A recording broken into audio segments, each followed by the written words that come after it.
Hello दोस्त, आपका YouTube channel direction class में आपका स्वागत करते हैं। चलिए आज आप लोग के लिए लूसेंट लेकर आए हैं। क्या पढ़ेंगे आप लोग को? लूसेंट स्टार्ट करने जा रहे हैं आप लोग के लिए। इसमें आप लोग को हम क्या लूसेंट का टोटल पार्ट पढ़ाएंगे, जैसे आप लोग के हिस्ट्री, इकोनॉमिक्स, पॉलिटी और साइंस का टोटल पोर्शन और ये सभी पोर्शन और ज्योग्राफी, ये सभी पोर्शन आपको पढ़ाएंगे। टोटल पार्ट इसमें पढ़ाएंगे। धीरे धीरे करके क्लास लेते रहेंगे और धीरे धीरे करके पढ़ाते चलेंगे, ठीक है। तो चलिए आज हम लोग लूसेंट 5 लोग हिस्ट्री, इतिहास स्टार्ट करते हैं।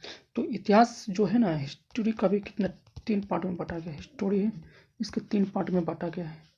पहला पार्ट को हम लोग बोलते हैं क्या, एंशियंट। क्या बोलते हैं? एंशियंट बोलते हैं पहला पार्ट को। और दूसरा पार्ट को क्या बोलते हैं? मिडेवल। और तीसरा पार्ट को क्या बोलते हैं? मॉडर्न बोलते हैं। क्या बोलते हैं? मॉडर्न हिस्ट्री बोलते हैं। मॉडर्न हिस्ट्री बोलते हैं। तो 3 पार्ट में बांटा गया है। तो देखिए, पहला पार्ट को हम लोग क्या बोलते हैं? प्राचीन भारत बोलते हैं। और दूसरा पार्ट को मध्यकालीन भारत बोलते हैं। और तीसरा पार्ट को आधुनिक भारत बोलते हैं। पहला पार्ट क्या है? प्राचीन भारत। दूसरा पार्ट मध्यकालीन भारत। और तीसरा पार्ट क्या है? आधुनिक भारत है। तो चलिए हम लोग प्राचीन भारत से स्टार्ट करने जा रहे हैं। तो कि प्राचीन भारत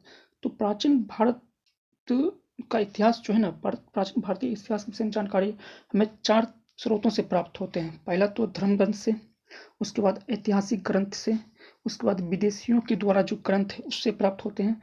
उसका जो पुरातत्व जो संबंधी है ना, जो पुरातत्व जैसे कि किसी खुदाई करके, जैसे सिंधु घाटी का सभ्यता खुदाई किया गया तो उससे प्राप्त हुआ है। तो बहुत सारे इसी तरह मिलते हैं। तो अब देखिए कि धर्म ग्रंथ एवं ऐतिहासिक ग्रंथ से मिलने वाली महत्वपूर्ण जानकारी। तो प्राचीन भारत का सर्वप्रथम ग्रंथ कौन है?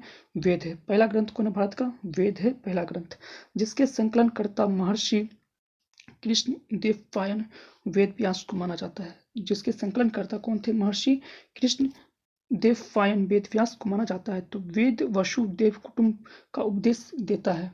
जो महर्षि कृष्ण देवपायन वेद व्यास थे, उसने किसका उपदेश दिए थे? कुटुंबकम का उपदेश दिए थे। तो भारतीय परंपरा वेदों को नित्य तथा अपृश्य मानती है। तो वेद कितने? 4 वेद है। ऋग्वेद है, यजुर्वेद, सामवेद, अर्थवेद। वेद कितने? 4 है। कितने वेद है? 4 वेद है। यजुर्वेद, ऋग्वेद, यजुर्वेद, सामवेद, अर्थवेद है। तो इन चारों वेदों को हम लोग क्या कहते हैं? संहिता कहते हैं। जो ये 4 वेद हैं इसको क्या कहते हैं? संहिता कहते हैं। हम देखिए कि ऋग्वेद, तो ऋग्वेद को 1500 से 1000 ईसा पूर्व के लगभग मान सकते हैं। ऋग्वेद कितने ईसा पूर्व है? 1500 से 1000 ईसा पूर्व के मान सकते हैं। तो लेकिन अर्थवेद, यजुर्वेद, ब्राह्मण ग्रंथ, अरण्यक और उपनिषदों को हम लोग 1000 से 500 ईसा पूर्व मानते हैं। कितने? 500 ईसा पूर्व मानते हैं। ऋग्वेद को हम लोग 1500 से 1000 ईसा पूर्व मानते हैं। लेकिन अर्थवेद, यजुर्वेद, ब्राह्मण ग्रंथ, अरण्यक और उपनिषदों को हम लोग 1000 से 500 ईसा पूर्व मानते हैं।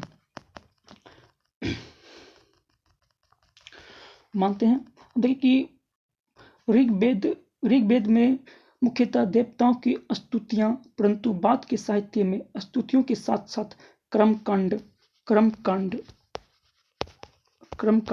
जादू टोना और पौराणिक आख्यान है। उपनिषद में हमें दार्शनिक चिंतन मिलते हैं। कितने क्या मिलते हैं? दार्शनिक चिंतन मिलते हैं। तो देखिए कि अब ऋग्वेद, यजुर्वेद और सामवेद और अर्थवेद। तो देखिए कि ऋग्वेद का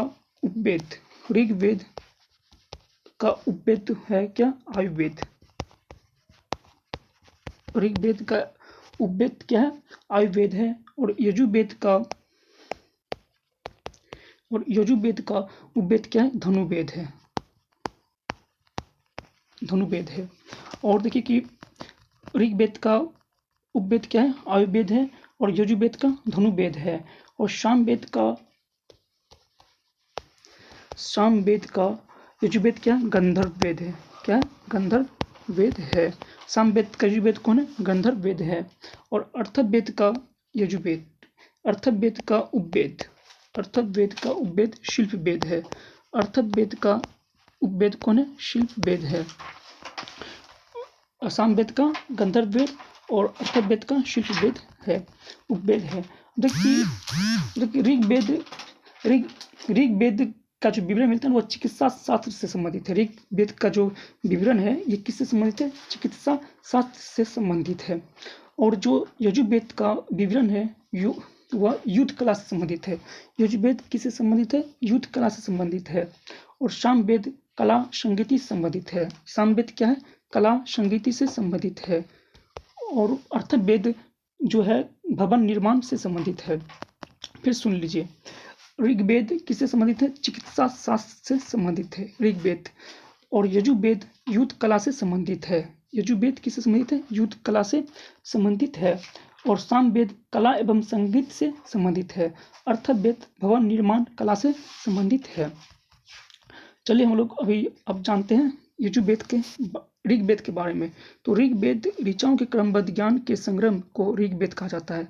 जो ऋचाओं के क्रमबद्ध जो ज्ञान, जिससे ज्ञान का संग्रह करते, ज्ञान प्राप्त करते थे, उसी को हम लोग क्या कहते हैं? ऋग्वेद कहते हैं। तो ऋग्वेद में कितने मंडल हैं? 10 मंडल है, 1028 सूक्त हैं। कितने सूक्त थे? 1028 सूक्त हैं। और एवं 10,462 ऋचाएँ हैं। कितनी ऋचाएँ? 10,462 ऋचाएँ हैं। इस वेद के ऋचाओं को पढ़ने वाले ऋषि होत्री कहते थे।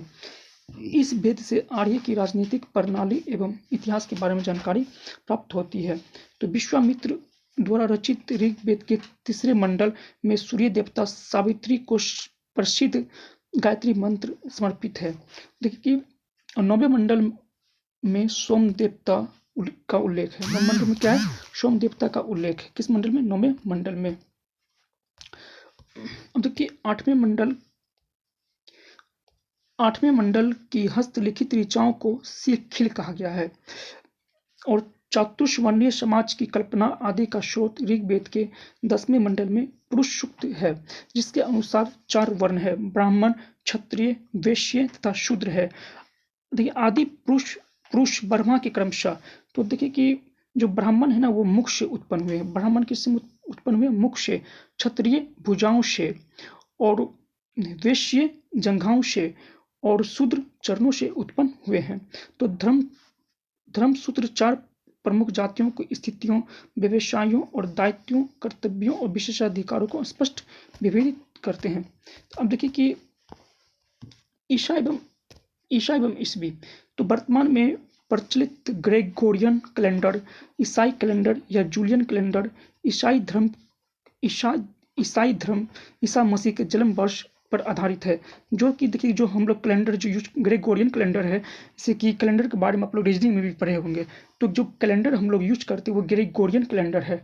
तो देखिए कि ये किस पे आधारित है? ईसा मसीह के जन्म पर आधारित है। कौन सा? Gregorian calendar. तो ईसा मसीह के जन्म के पहले को हम लोग क्या कहते? बीसी बोलते थे। क्या बोलते? Before the birth of Jesus Christ कहा जाता है। तो अब देखिए ईसा पूर्व में वर्षों की गिनती उल्टी दिशा में होती है। कितनी होती है? उल्टी दिशा में होती है। जैसे कि महात्मा बुद्ध का जन्म कब हुआ था? 563 ईसा पूर्व में हुआ था, एवं मृत्यु 483 ईसा पूर्व में हुआ था। लेकिन ये क्या उल्टा हो रहा है? तो यानी ईसा मसीह के जन्म के 563 वर्ष पूर्व महात्मा बुद्ध का जन्म हुआ था और 483 पूर्व मृत्यु हुआ था। किसका? ईसा मसीह का। इसका गौतम बुद्ध का मृत्यु हुआ था। अब देखिए कि ईसा मसीह की जन्म तिथि का आरंभ हुआ ईसवी सन कहलाता है। इसके लिए सापेक्ष में ईसा लिखा जाता है। इस ई को लैटिन भाषा में शब्द एडी लिखा जाता है। तो एडी यानी एनो डोमिनो है, जिसका अर्थ होता है in the year of lord Jesus Christ.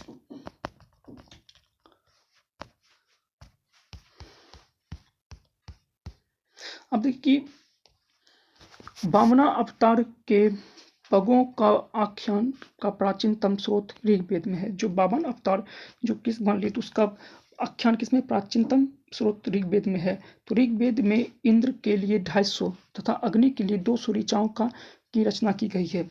और प्राचीन इतिहास के साधन के रूप में वैदिक साहित्य ऋग्वेद के बाद शतपथ ब्राह्मण में स्थान है। देखिए अब क्या है यजुर्वेद, तो यजुर्वेद सस्वर क्या है, यजुर्वेद सस्वर पाठ के लिए मंत्रों बलि के समय अनुपालन के लिए नियमों का संकलन यजुर्वेद कहलाता है। तो यजुर्वेद इसके पाठकर्ता को अध्वर्यु कहते हैं और यजुर्वेद में यज्ञों के नियमों एवं विधि विधानों का संकलन मिलता है। तो यजुर्वेद एक ऐसा वेद है जो गद एवं पद दोनों है। यजुर्वेद क्या गद एवं पद क्या है, दोनों है। कौन, यजुर्वेद। अब देखिए सामवेद, सामवेद में साम का अर्थ होता है गान, साम का अर्थ क्या होता है, गान। इस वेद में मुख्यतः यज्ञों के अवसर पर गाए जाने वाले ऋचाओं का संकलन है। तो इसके पाठकर्ता को अद्वितीय कहते हैं। सामवेद के जो पाठकर्ता थे उसको क्या कहते हैं, अद्वितीय कहते हैं। इसे भारतीय संगीत का जनक कहा जाता है। अद्वितीय को क्या कहा जाता है, भारतीय संगीत का जनक कहा जाता है। किसको, अद्वितीय को। देखिए यजुर्वेद तथा सामवेद में किसी भी विशिष्ट ऐतिहासिक घटना का वर्णन नहीं मिलता है। तो देखिए अर्थवेद में अर्थवा ऋषि द्वारा रचित इस वेद में कुल 300 इस वेद में कुल 731 मंत्र, कितने मंत्र है, 731 मंत्र है और लगभग 6000 पद है। इसके कुछ मंत्र ऋग्वेदिक मंत्रों से भी प्राचीन है, बहुत पहले का है, ऋग्वेद से भी बहुत पहले का प्राचीन है। अर्थवेद कन्याओं के जन्म की निंदा करता है। जो अर्थवेद है वो क्या करता है, कन्याओं के जन्म का निंदा करता है। देखिए विष्णु पुराण है ना, विष्णु पुराण किस वंश संबंधित है, मौर्य वंश संबंधित है।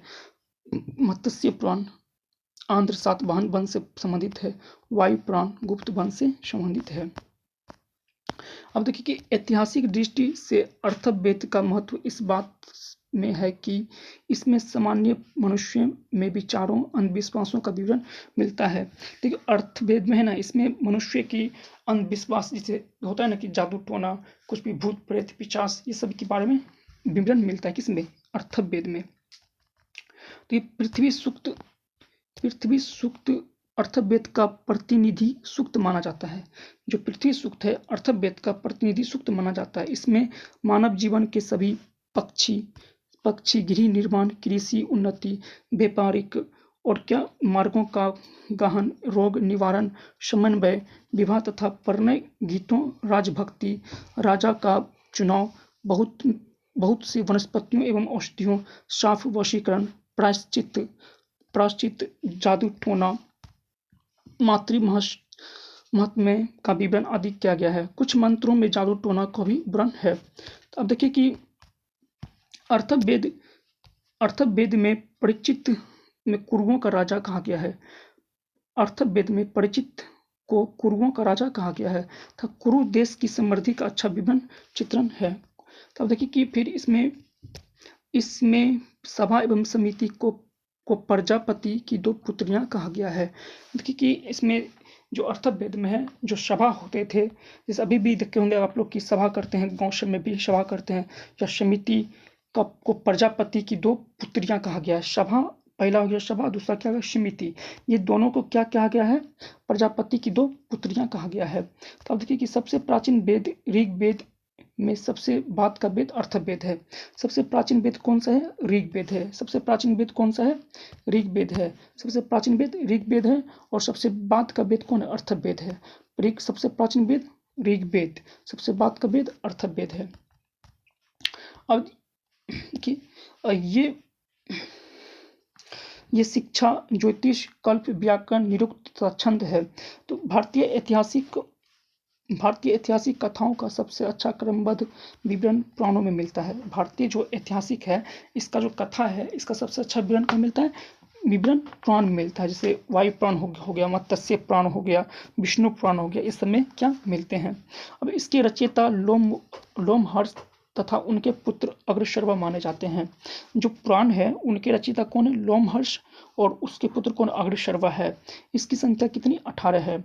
जो पुराण की संख्या कितनी, 18 है, जिनमें से केवल मत्स्य पुराण, इसी को बोलते हैं मत्स्य, 5 है। मत्स्य पुराण, वायु पुराण, विष्णु पुराण, ब्राह्मण पुराण एवं भागवत में ही राजाओं की वंशावली पाई जाती है। जो जिसकी मत्स्य पुराण, वायु पुराण, विष्णु पुराण, ब्राह्मण पुराण, भागवत पुराण, में ही राजाओं के जो है ना, जो जितने भी राजा हैं सभी का वंशावली पाए गए हैं। तो अब देखिए कि पुराणों में मत्स्य पुराण सबसे प्राचीन एवं प्रमाणिक प्राचीन प्राचीन प्रमाणिक है। तो अधिकतर पुराण सरल संस्कृत श्लोक में लिखे गए हैं। जो अधिकतर है ना, क्या कहते हैं, अधिकतर जो आपका पुराण है वो क्या संस्कृत में लिखे गए हैं और बहुत सरल में लिखे गए हैं। तो स्त्रियां एवं शूद्र जिन्हें वेद पढ़ने की अनुमति नहीं थी, अब क्या थी, जो स्त्रियां थी और क्या थी, जो शूद्र जाति के थे, सबसे छोटे जाति के थे, उसको क्या थी, वेद पढ़ने की अनुमति नहीं थी। वे भी पुराण सुन सकते थे। पुराणों का पाठ पुजारी मंदिर में क्या करते थे। अब देखिए कि स्त्री की सर्वाधिक की गिरी हुई स्थिति मैत्रेयी संहिता में प्राप्त होती है, जिसमें जुआ शराब की भांति स्त्री को पुरुष का तीसरा मुख्य दोष बताया गया है। जैसे देखिए कि जैसे पुरुष जो है क्या कहते हैं, दारू शराब पी करके पूरा उसका बहुत इंटरेस्टेड चीज होता था दारू शराब। स्त्री भी उस समय क्या थी, उसकी एक तीसरा संपाठी समझा जाता था, जिसको मुख्य दोष बताया गया है। शतपथ ब्राह्मण में स्त्री को पुरुष का अर्धांगिनी कहा गया है। जो शतपथ ब्राह्मण है उसमें पुरुष, जो स्त्री है, पुरुष का क्या कहा गया, अर्धांगिनी, ठीक है, कहा गया है। तो स्मृति ग्रंथों में सबसे प्राचीन एवं प्रमाणिक मनुस्मृति मानी जाती है। जो स्मृति ग्रंथ है उसमें सबसे प्राचीन एवं प्रमाणिक जो मनुस्मृति मानी जाती है, यह शुंग काल का मानक ग्रंथ है। जो ये मनुस्मृति वो क्या शुंग काल का मानक ग्रंथ है और नारद स्मृति गुप्त युग के विषय में जानकारी प्रदान करता है। जो नारद स्मृति गुप्त युग के विषय में जानकारी प्रदान करता है। तो जातक देखिए कि जातक में बुद्ध की पूर्वजन्म की कहानी वर्णित है। जो जातक उसमें जो बुद्ध है उसकी पूर्वजन्म की कहानी, जो क्या गौतम बुद्ध थे उसके क्या पूर्वजन्म की जो पूर्वजन्म पहले का जन्म की कहानी वर्णित है। हीनयान का प्रमुख ग्रंथ कथा वस्तु है। जो हीनयान है उसका प्रमुख वस्तु कौन है, प्रमुख ग्रंथ कौन है, कथा वस्तु है, जिसमें महात्मा बुद्ध का जीवन चरित्र अनेक कथानकों के साथ क्या है वर्णित किया गया है। अब देखिए अर्थशास्त्र के लेखक चाणक्य, और चाणक्य को हम लोग क्या कहते हैं, कौटिल्य कहते हैं, विष्णुगुप्त कहते हैं, ठीक है। यह 15 अधिकरणों में एवं 100 प्रकरणों में विभाजित है। इससे मौर्यकालीन इतिहास की जानकारी प्राप्त होती है। तो देखिए कि सांस्कृतिक इतिहास में ऐतिहासिक घटनाओं को क्रमबद्ध के लिखने का सर्वप्रथम प्रयास कल्याण के द्वारा किया गया था। जो संस्कृत साहित्य में ऐतिहासिक घटनाओं को जो क्रमबद्ध तरीके से लिखने का जो काम किया गया था, प्रयास किया गया था, किसके द्वारा किया गया था, कल्याण के द्वारा किया गया था। तो जिसका संबंध कश्मीर के इतिहास से है। कल्याण का संबंध किससे, कश्मीर के इतिहास से है।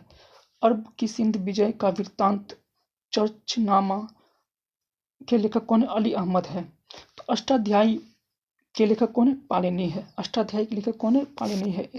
इससे मौर्य के पहले का इतिहास तथा मौर्य युगीन राजनीतिक अवस्था की जानकारी प्राप्त होती है।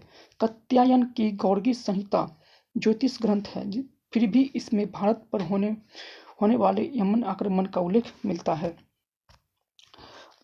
पतंजलि पुष्यमित्र शुंग के पुरोहित थे। पतंजलि थे वो क्या थे, पुष्यमित्र शुंग के पुरोहित थे। पतंजलि अब जानते भी कि रामदेव बाबा का प्रोडक्ट है, हर चीज़ वो निकाले हुए हैं। तो उसी तरह क्या ये जो पतंजलि है ना, पुष्यमित्र शुंग थे, उसके क्या थे, पुरोहित थे। इसके महाभाष्य से शुंगों के इतिहास का पता चलता है।